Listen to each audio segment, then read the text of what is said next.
Hello, everybody. I just wanted to do the review of Horizon, An American Saga. It's a movie directed by Kevin Costner, and he writes and directs it as well, and he stars in it as well. And it is also written by two other guys. One guy is Lawrence Kasdan, the guy that directed or not directed, but he wrote the script. So it's written by also um, Lawrence Kasdan's brother, but Lawrence Kasdan is the guy that wrote the script for the first for Empire Strikes Back and the first Indiana Jones movie, and great score for the film, great cinematography. I really enjoyed it. My parents really enjoyed it. We all came out of it saying, "What are the critics thinking?" Because the critics are ripping this one apart, and hardly anyone saw it in the theater this weekend. And we were just like flabbergasted. We're like, what do people want? I mean, yeah, it's long, and there's maybe a little small like a part in the middle where it's like slow and there's exposition, but like all films have that. So I don't think that's like a major problem. And then it really picks up in the end, and then the beginning is all pretty energetic. So it just has a little slow moment in the middle that gives you exposition. But I read a review where they said that there was just too much going on, but every story was interconnected. Every story connected to the next story. Like it was they're all leading up to, and this is a spoiler review, by the way, so if you don't want spoilers, I won't get too many spoilers. I'm just kind of I'll give a little bit. The crux of the story is they're all going to this Horizon town, and that's what all the characters in the movie are leading up to. So there's going to be two more films coming out this year. Me and my parents are definitely going to it. After the film, we went to um, uh, Cody's Roadhouse, which is a Florida chain or franchise or something. I got the quesadilla, steak quesadilla. It was delicious. So I got chocolate cake for dessert.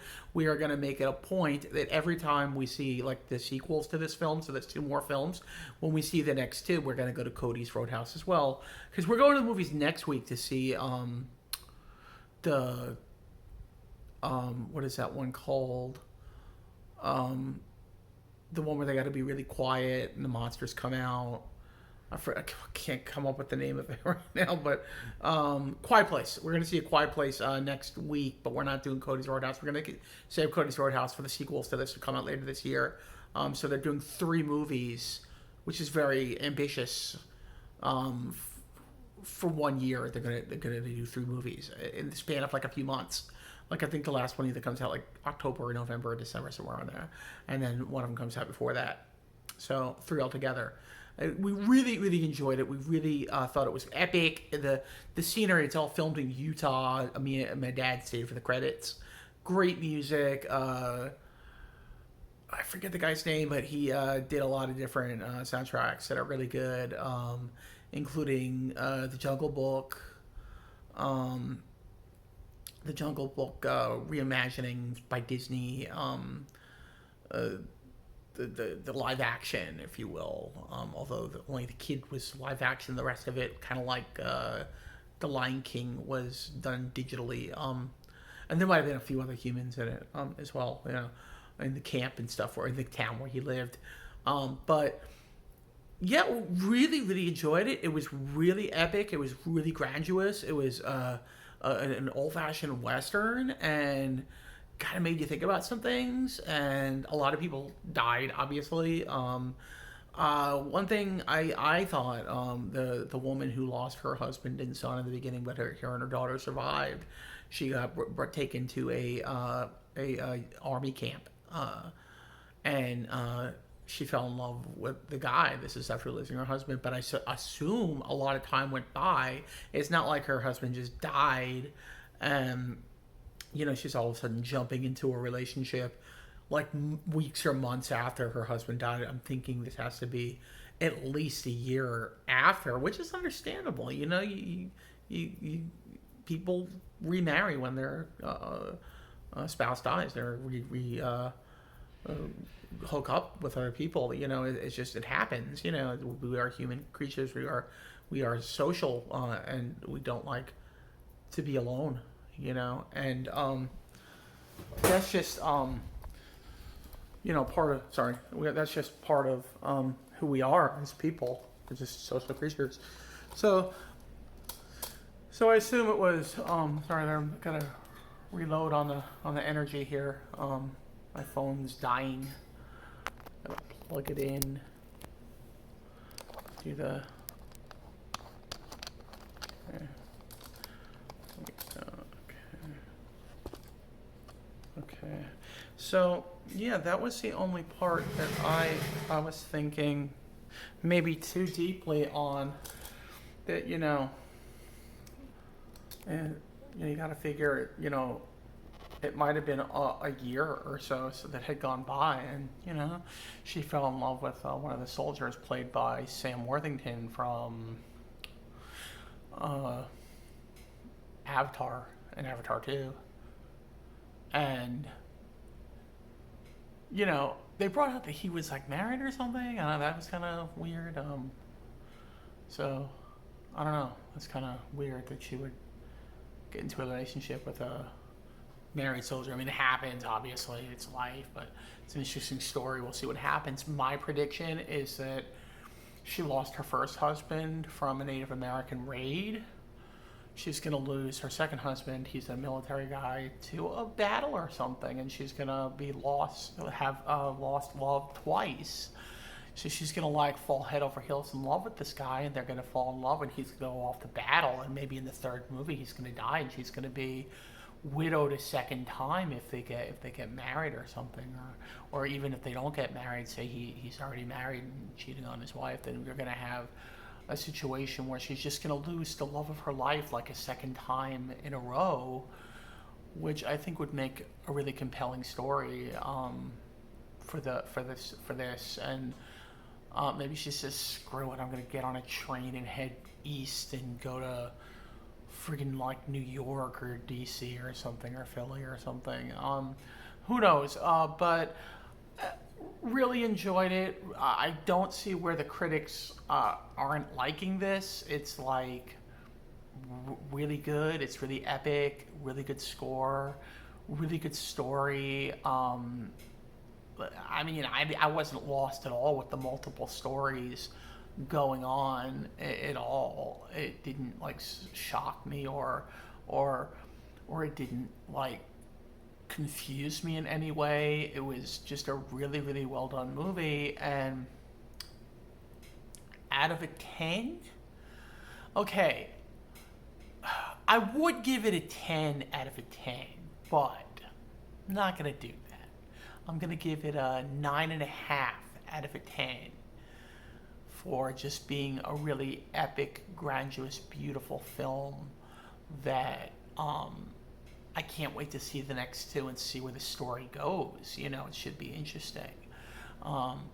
So don't listen to the critics, people. Go see it. And let me just say, my theater was packed. I mean, I live in Florida. There's a lot of old people here. I was the youngest person in the theater.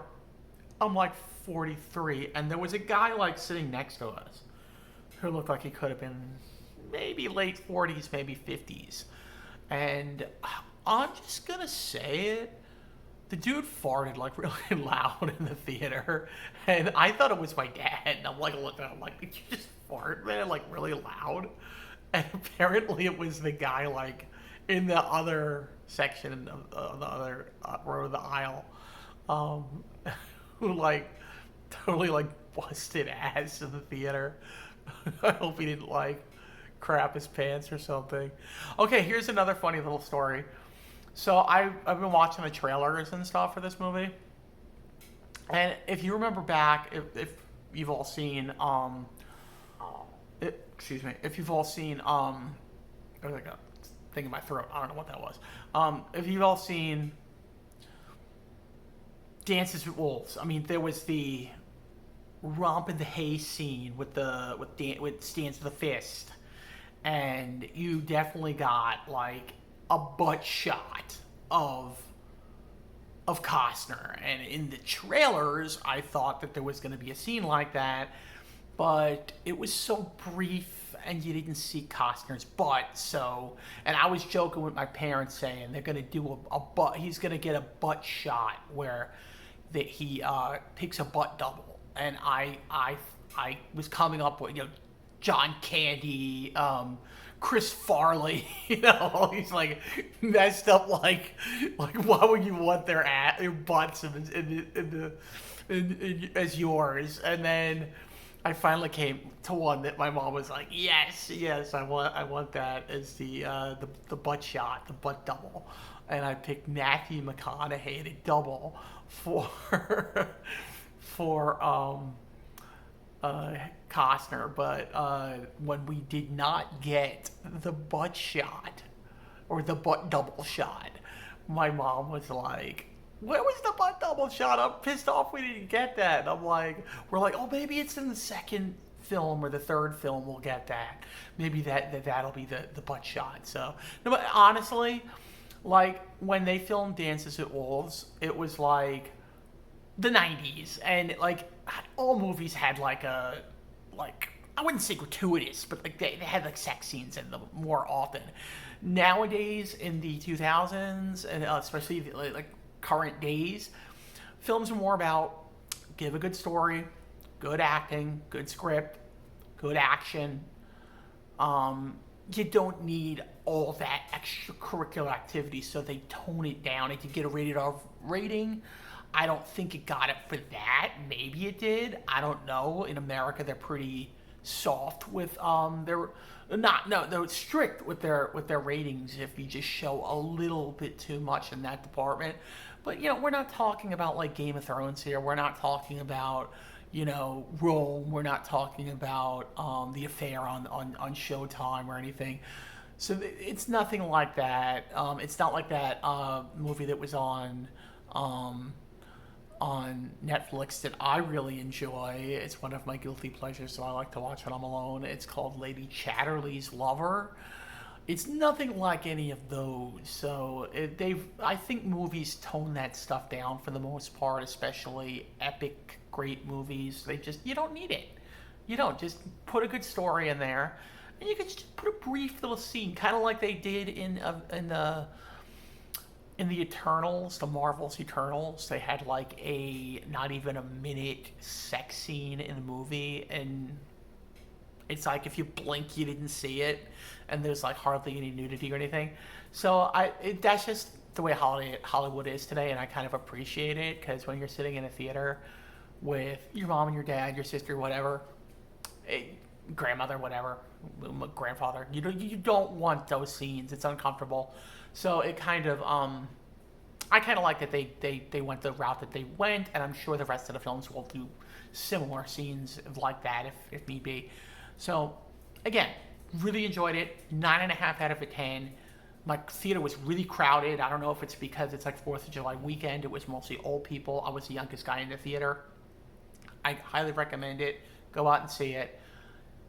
I think you'll enjoy it if you give it an open mind and just take it all in. Just take it all in. Just take in the grandeur of it and realize that this is a connected story, that all the stories are coming together somewhere. And this is all going to connect in this horizon town at the end. So, anyway, that'll be the review. Hope you enjoy it. And I think I'll release this tonight. So it's going to be coming out a little late. But, and again, it's a longer video. So, we'll see how it comes out. But I will try to release this tonight. So, may the force be with you all. God bless. And have a great day. And also, forthcoming tomorrow, I will be doing my Acolyte, Star Wars Acolyte Episode 6 review. Okay, that'll be it, guys. Later, guys.